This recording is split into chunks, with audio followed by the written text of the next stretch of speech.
धावा बोलना पड़ेगा उन बूचड़खानों पर, और जो लोग गाय को काटते होंगे उनको काटना पड़ेगा। गाय काटने वाला तलवार से काटा जाएगा।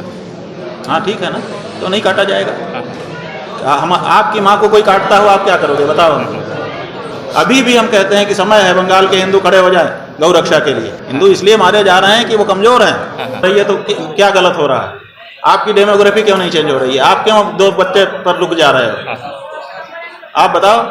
आपकी पत्नी कह रही है कि मेरे पेट में जो है वो दाग पड़ जाएगा, मैं ज़्यादा बच्चे नहीं पैदा करूँगी। उनकी तो नहीं कह रही है। मैं संकल्प लेता हूँ, प्रतिज्ञा करता हूँ कि आज के बाद जो भी चुनाव सामने आएगा, जहाँ मेरा मतदान स्थल होगा वहाँ जाकर के मतदान अवश्य करूँगा, और उसी पार्टी या प्रत्याशी को करूँगा जो गाय के लिए शपथ पूर्वक उद्घोषणा करके खड़ी दिखाई देगी। जो पार्टियाँ इस समय सुस्थापित हैं पूरे देश में, उनमें से कोई भी पार्टी ऐसी नहीं है जो गाय माता के लिए, गाय माता के पक्ष में खड़ी होती दिखाई दे। गुरुजी, गौ सुरक्षा के लिए आप मतदाता भी बनाने की बात कर रहे हैं, उनके रामधाम बनाने की भी बात कर रहे हैं, और गौ सेना बनाने की भी बात कर रहे हैं। हाँ। ये क्या है? बात यह है कि सबसे पहले तो गायों की पहचान करना, क्योंकि गाय और गाय के नाम पे दूसरे पशु को मिला दिया गया है, ये भी एक षड्यंत्र हुआ है।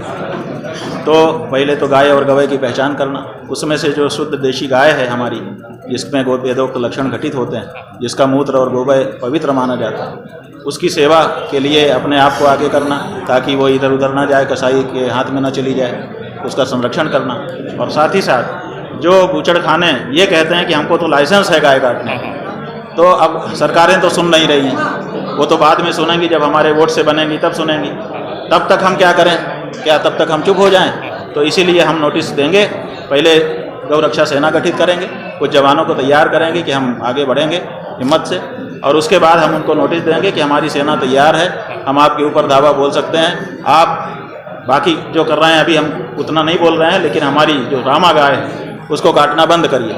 अगर वो मान जाते हैं तो ठीक है, और अगर कहते हैं कि नहीं हमें लाइसेंस है और हम तो लाइसेंस के आधार पर काटेंगे ही, तो फिर हमको धावा बोलना पड़ेगा उन बूचड़खानों पर, और जो लोग गाय को काटते होंगे उनको काटना पड़ेगा। गुरुजी, आप सेना होगी, क्या वो ट्रेंड सेना होगी? कैसे? हाँ जी, कैसे जो सेना होगी उसमें हम भर्ती करेंगे, भर्ती करके सैनिक अभ्यास उनको कराएंगे, ताकि वो पूरी तरह से सक्षम हो लड़ाई लड़ने में। गुरुजी, आपने ये भी कहा कि गाय काटने वाला तलवार से काटा जाएगा।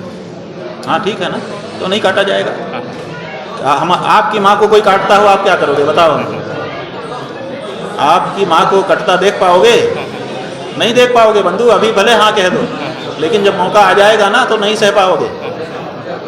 तो हम कैसे सह रहे हैं हम ही जानते हैं। बहुत बड़ा पत्थर रखे हैं छाती पे, इसलिए 78 साल से रखे हैं। ये नेता कर देगा, वो नेता कर देगा, ये पार्टी कर देगी, वो पार्टी कर देगी। नहीं कर रहे हैं तब हमको अब ये बोलना पड़ रहा है, तब हमको इसके लिए आगे आना पड़ रहा है। ये बात है, और हमारे पूर्वजों ने ये किया है, गौ रक्षा के लिए प्राण गंवाए हैं लोगों ने और लिए भी हैं। तो हम गंवाने के लिए भी तैयार हैं और लेने के लिए भी तैयार हैं, अगर वो परिस्थिति आएगी। लेकिन हम आशा करते हैं कि सरकार भले नहीं मान रही है, लेकिन वो बूचड़खाने मान जाएंगे। हमको जब नोटिस हम देंगे तो हमको नहीं ऐसा भरोसा है कि कम से कम वो मानेंगे इस बात।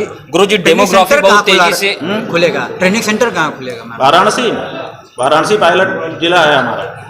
जो कुछ करेंगे गाय के बारे में पहले यहीं करेंगे, ताकि प्रधानमंत्री जी को भी पता चलता रहे और उनकी सरकार को भी पता चलता रहे। गुरुजी, डेमोग्राफी बहुत तेजी से चेंज हो रही है। हिंदू की संख्या भी दिन प्रतिदिन। अरे भाई, डेमोग्राफी चेंज हो रही है तो क्या गलत हो रहा है?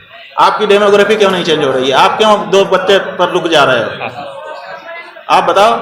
आपकी पत्नी कह रही है कि मेरे पेट में जो है वो दाग पड़ जाएगा, मैं ज़्यादा बच्चे नहीं पैदा करूँगी। उनकी तो नहीं कह रही है, तो उनकी डेमोग्राफी बढ़ रही है, घनीभूत हो रही है। आपके यहाँ भी आप पैदा करो ना, कौन मना करता है? लेकिन आप नहीं करोगे, और वो पैदा कर रहे हैं तो आप कहेंगे उनकी डेमोग्राफी बदल रही है। वो बदलेगी। हमारे पूर्वज क्यों आपको आशीर्वाद देते थे कि बहुत पुत्र वाले हो जाओ, बहुत संतान वाले हो जाओ? आपने उसको बंद कर दिया कि हमें नहीं, हम बस एक ही काफ़ी है, 2 काफ़ी है।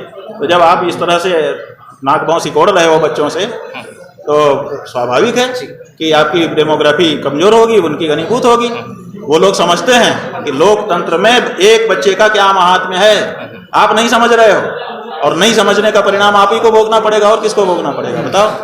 रूप से जो कानून बनते हैं लोकतांत्रिक रूप से, उनका विरोध करने का अधिकार लोग को होता है।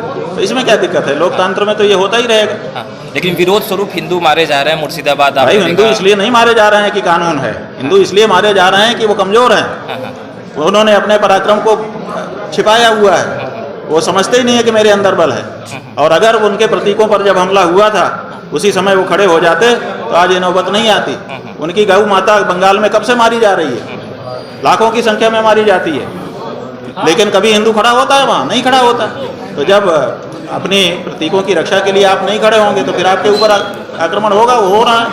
अभी भी हम कहते हैं कि समय है बंगाल के हिंदू खड़े हो जाए गौ रक्षा के लिए, और गौ माता को मारने जो आए उसको मारना शुरू करें। देखिए अब भी बदल जाएगा। ठीक है।